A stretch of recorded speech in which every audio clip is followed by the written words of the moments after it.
Hey guys, this is Luck. This is my review of Summer Elisrelle. In a nutshell, she is like the physical damage resistant version of Moore.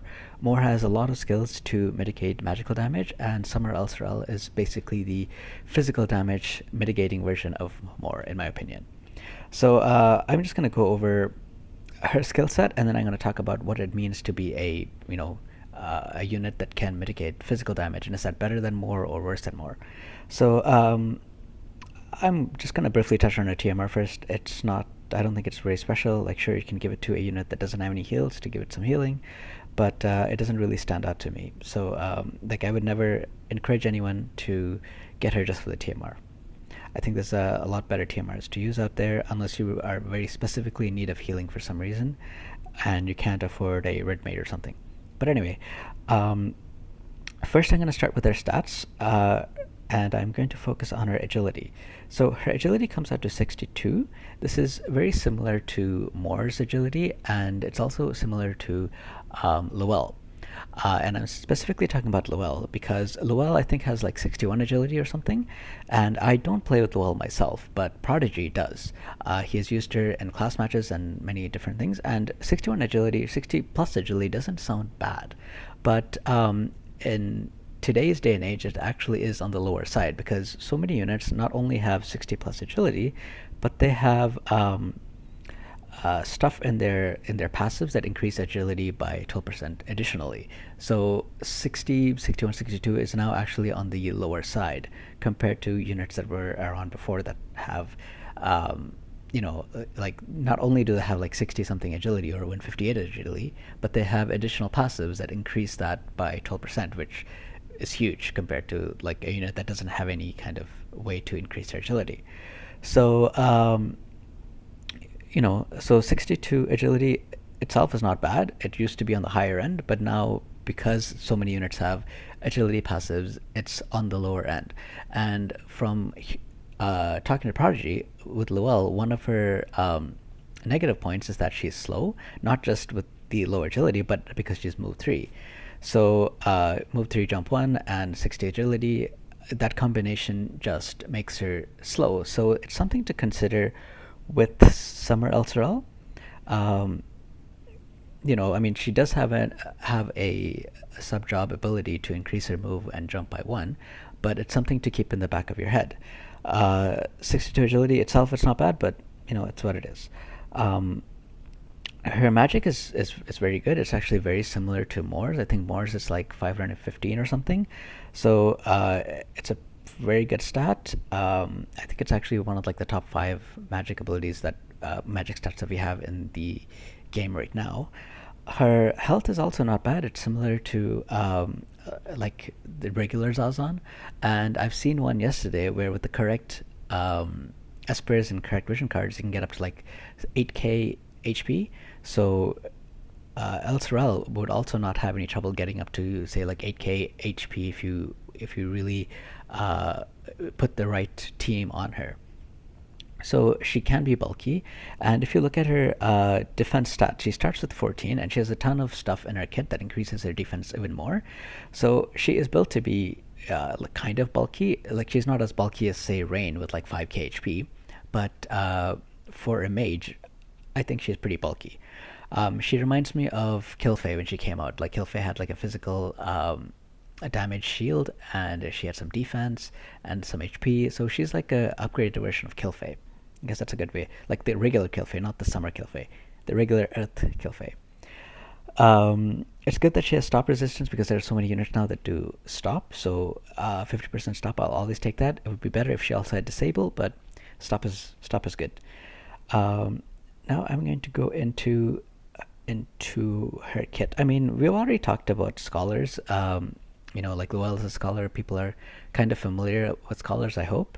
So I'm going to talk about some of her upgrades instead. So the law of geo absorption becomes law of geo assimilation, and this reduces counter chance by 100% additionally, which is good, right? Like, if you're working hard to fight against a lightning range team, and you finally get into range of attacking Frederica, and you cast your attack and she reflexes, that sucks. So at least with this, you know that she won't reflex.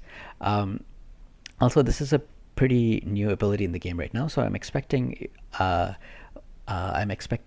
any more and more enemies to start having like crazy counters. So at least having one unit that can reduce counter chance by 100% for 3 turns is is good to have because you never know when you will need it. I don't have Charlotte, so for me, like it's someone I would consider getting, just because like I would want to have at least one unit that can do that, just in case some kind of PVE comes up that I need to use it. But you don't. That doesn't mean you have to get her. There'll also be other units that probably have the same effect. And Charlotte is not a limited unit, so you can get her at some point. Um, and if you only need that unit, you don't need them to be at level 120. They can work well at 89 or 99 and so on as well, right? But it's a good thing to have. Next, her second upgrade is knowledge reserves gets upgraded to focus knowledge, and it increases spirit penetration by 40. And I like that it's spirit penetration instead of magic penetration, because she not only does magic damage, she also does strike damage with her law of geo-assimilation skill. So if it was only a magic damage, like magic, sorry, if it was only a magic resist penetration, this skill wouldn't be affected. But now you have two different damage types. You have magic damage and strike damage, and you have up to 40 spirit penetration. So you'll always have some way of doing damage, unless they're 100% resistant to magic and strike, which I doubt it. But otherwise, you should always be doing some damage. Um, her job level 25 skill, the law of safeguarding, I think this is really nice. It's similar to Moore's skill that I talked about, but this skill gives you a physical damage barrier for 3 turns up to 30%, and it also grants you protect. Now protect is really nice because there's no way of removing protect. You can remove barriers, you can dispel buffs, but you can't remove protect. So let's take a look at her physical damage mitigation. So she has protect, she has the barrier we just talked about. She starts with 14 defense. She has, you can get up to 24 additional defense in her passives. If you go the paladin route, you can get an additional 45 defense for 1 turn with Sentinel. If you decide to not go with paladin, she also has the law of preservation that increases defense by an additional 15 in her kit. She has another skill, Tidal Calling, which increases her single target resistance by 15. And this is not only for physical, it's for everything. But there is a ton of damage mitigation in her kit. And I think this is better than, you know, more for class match, because whenever you bring a water unit, you always have to remember in the back of your mind that Frederica will probably one-shot or two-shot you at any point, because she has so much range and she does so much damage. She has missile penetration now and all kinds of things. So, you know, bringing more, she'll probably easily die. I actually have one-shot a more last class match with my Frederica. So you know, if you're bringing her for PvP, especially in class match, Frederica will always be a threat. But with Summer Elisrelle, that's not the case, because she has very high defense. And for Frederica to get her defense penetration skill up, it's on a skill that only has a height range of 1, and it also needs a line of sight. So you might actually be able to sneak up on Frederica before she is able to get a good shot using her defense penetration skill. So, you know, and even if she does get her defense penetration skill, she still has to deal with the barrier and the protect. So, and you know, also the single target resistance as well.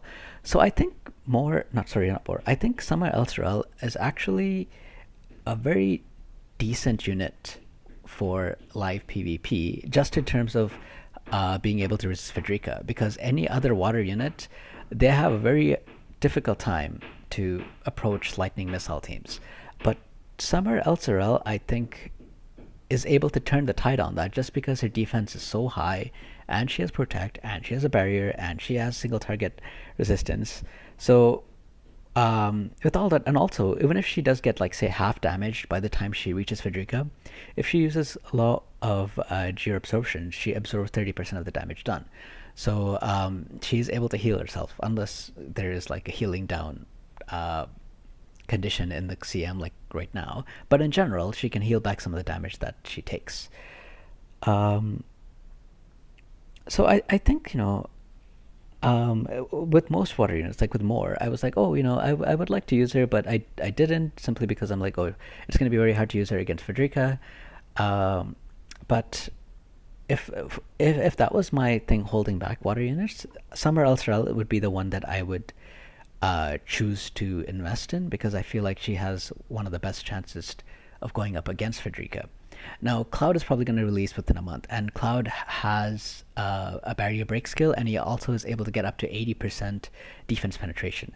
So that high defense is not going to save you against Cloud, but against Frederica it will. Just to keep in mind, there's always going to be some unit that'll come up, if not already come up in the near future, that somehow is a direct counter to whatever unit you have, right? So that'll always be there. It's an ongoing thing. Cloud then gets countered by like Oberon, right? It's a never-ending cycle, basically, right? So anyway, so I've talked a bit about like her damage mitigation potential and why I think it's good. Now I'm actually going to touch on the two sub jobs, because I think they're both good for different reasons. I think Paladin sub job is going to be very, very good for auto matches, like auto PvP, because it gives you an additional life. Like, it gives you Immortal Spirit, which is great. There's only one unit right now that can remove that, which is Sakura. And she doesn't have her EX yet, so not too many people are using her. And also it gives you Sentinel, and the AI is usually good enough that it will use Sentinel. If you can't attack, it will use Sentinel where it knows the enemy will attack next turn. So Paladin is a pretty good sub job for auto, and I would say that it's also a very good sub job for like live PvP as well. Except for what I'm about to say. Like, in general, Paladin is good for both auto and live PvP. But specifically for this unit, I think for live PvP, Kotodoma is what you would really want, for a couple of reasons. One of the reasons I already kind of touched on, and that reason is the agility. I talked about Luelle, and other people using Luelle, they're like, yeah, she's a bit on the slower side, just because of move 3, jump 1, and not having any additional agility passives in her kit. It's the same thing with Summer Elisrelle, right? So I feel like if you're going to use her in live PvP, you really want to get that additional move and jump. If you don't get it, I feel like she will just be too slow to really get to the enemy and do damage, right? It'll be similar to Luelle. That's what I feel. So I think if you're really going to use her in live PvP, you'll probably want to go the Kotodama sub to get that nimble movement. The second thing is it also gives you a bunch of other things that are actually very good. Like, it gives you unevadable pain, 100% guaranteed hit. There are more and more units that are coming out with evade. 2B is becoming a little bit more popular again. Zazan is released. Kiton is getting more popular. These are all units that are very common to see evade setups on. So just having an additional source of 100% guaranteed hit, I think is a nice additional benefit.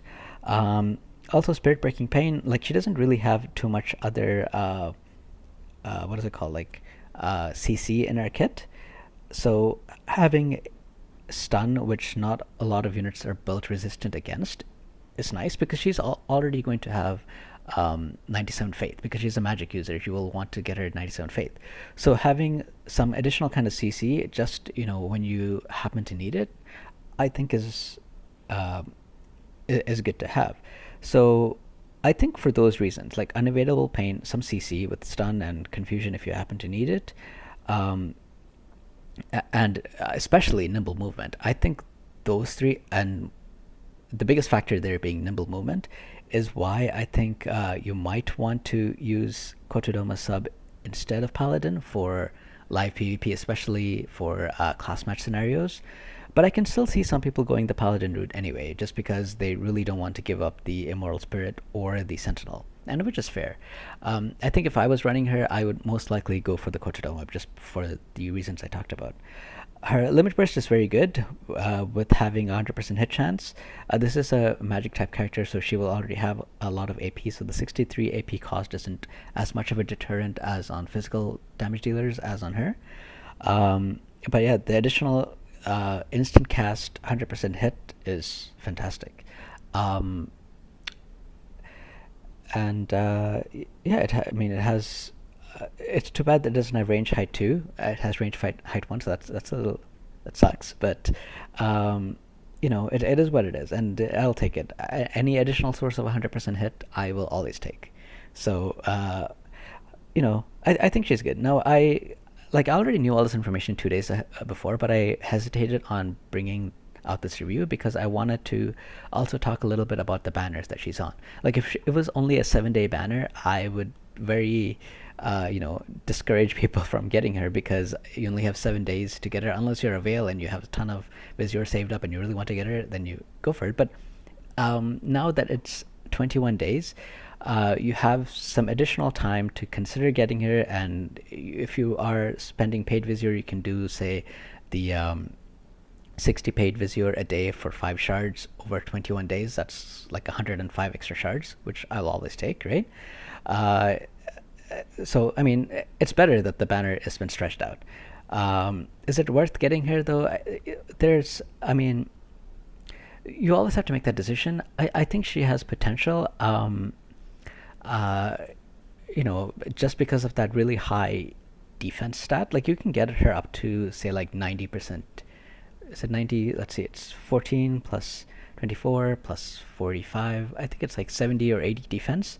Yeah, you can get her up to like very high defenses, right? And especially lightning units, they don't have too many units that can penetrate defense or have this. They have some kind of deterrent against it. Like, say, 9S, he doesn't really have any kind of way to penetrate defense. Nivlu does, but she doesn't have her EX yet, so she doesn't do as much damage as some of the others.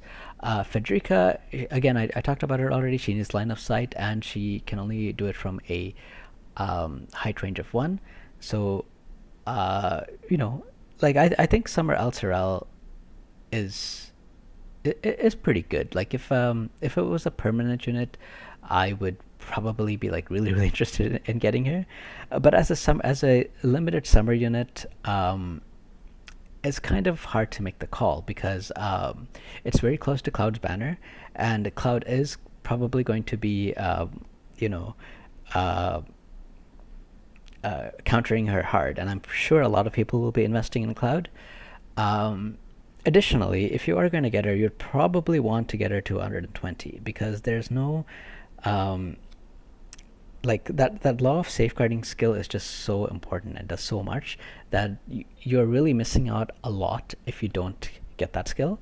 So having her at 99 versus 120 or 115 versus 120 is a huge difference. When 9S came out, I was totally happy with using him at 115, and I used him for like 2 or 3 class match seasons at 115. I was totally fine with it. But her, I would really want to get her to 120 if I'm going to use her. So she's good. She does a lot of things. She has a good kit. She has very high defenses and many ways to many ways to mitigate physical damage. But because of the timing and the limited availability and her counter being released in like a month, I would hesitate to strongly recommend people to get her, basically, right? If Cloud was coming out in, say, 3 months or something, I would say, okay, yeah, you can have fun with her for 3 months, blah, blah, blah. But I feel like the timing is just very close, and people that do get her, especially if you don't have, unlimited resources, if you do get her, I feel like you might be disappointed with her being countered by Cloud, everywhere, because Cloud has so much defense penetration. He has a 60% defense penetration just in his passive, and then he has an additional buff that increases his defense penetration by 20% additionally. So I don't know. That's all I can say. I wouldn't strongly recommend for that reason. But as a unit by itself, like a standalone unit, I think she's pretty good. I think she's pretty powerful. I hope you guys found this review, good, like knowledgeable, interesting. If you have any other questions or comments, please leave them below, and I will see you guys in the next video. Take care, guys. Bye.